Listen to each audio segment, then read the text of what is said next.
Kasus dugaan suap Ronald Tanur terus bergulir dengan ditangkapnya seorang mantan pejabat tinggi Mahkamah Agung. Seperti apa penanganan kasus ini? Selanjutnya kita sudah terhubung dengan jurnalis Kompas TV Audrey Zevanya. Zevanya, seperti apa perkembangan penyidikan kasus ini?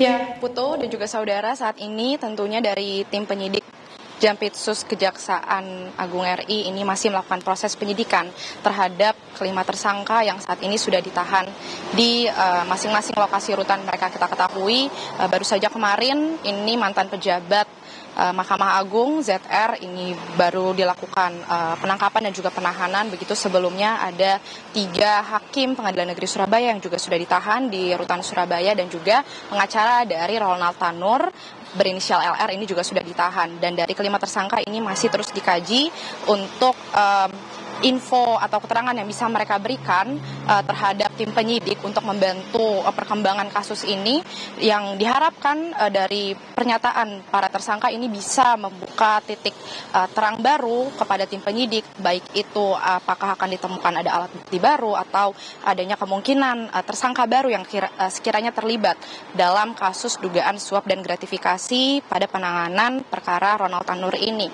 Dan juga jika kita melihat kemarin ini tim penyidik ini sudah menemukan beberapa banyak alat bukti, diantaranya uang tunai senilai miliaran rupiah, kemudian juga ada alat bukti percakapan elektronik, dan juga ada bukti transaksi yang sudah berhasil dihimpun oleh tim penyidik. Dan terkait dari alat bukti tersebut ini juga masih akan dikaji oleh tim penyidik apakah diperlukan juga adanya pemeriksaan terhadap pihak-pihak lain yang sekiranya terkait.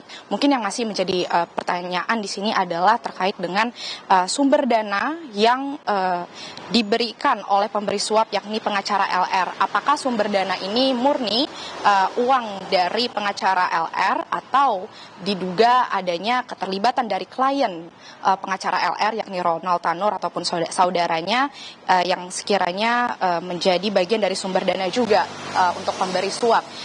Seperti yang tadi sudah disampaikan juga, Ronald Tanur ini sudah dilayangkan pemanggilannya untuk dimintai keterangan sebagai saksi, dan kita akan menunggu apakah ada keterlibatan sebagai pemberi sebagai sumber dana dari pihak keluarga ataupun Ronald Tanur sendiri, dan apakah akan dilakukan juga pemeriksaan terhadap pihak-pihak lain yang sekiranya terlibat. Yang menarik di sini juga selain dengan pertanyaan masyarakat terkait dengan sumber dana, hasil putusan dari Mahkamah Agung yang kemudian mengabulkan tuntutan dari jaksa kasasi, tingkat kasasi yang diajukan oleh jaksa ini, yang akhirnya menjatuhkan hukuman selama 5 tahun penjara kepada Ronald Tanur. Ini mengundang respon dari kuasa hukum almarhumah Dini Sera, atau yang kita ketahui sebagai kekasih dari Ronald Tanur. Meskipun kalau tadi pihak keluarga ini sudah mengatakan lega, ada kekecewaan ternyata dari kuasa hukum Dini Sera, yakni Dimas. Ia mengatakan untuk tuntutan yang hukuman yang dijatuhkan kepada Ronald Tanur ini selama 5 tahun penjara ini dianggap sangat ringan, cukup ringan untuk Ronald Tanur, yang menurutnya ini terbukti kuat melanggar pasal 338 terkait dengan kasus pembunuhan. Karena kalau kita tarik lagi ke belakang, kita ketahui jaksa penuntut umum ini menjatuhkan hukuman selama 12 tahun penjara untuk Ronald Tanur. Kekecewaan yang dilontarkan Dimas ini adalah hukuman yang dijatuhkan ini justru malah 5 tahun penjara. Ini yang dipertanyakan oleh Dimas, mengapa Mahkamah Agung masih mempertimbangkan memberikan hukuman ringan untuk Ronald Tanur yang terbukti bersalah. Bahkan ada bukti CCTV juga sebenarnya pada saat penanganan perkara tersebut. Ini juga yang masih akan terus dikaji begitu. Dari pihak kuasa hukum berharap Kejaksaan Agung ini kiranya juga bisa mencermati putusan tersebut, karena kuasa hukumnya ini sendiri juga sempat menyinggung terkait dengan apa yang terjadi di Pengadilan Negeri Surabaya yang melibatkan 3 hakim ini yang diduga menerima dugaan suap dan gratifikasi.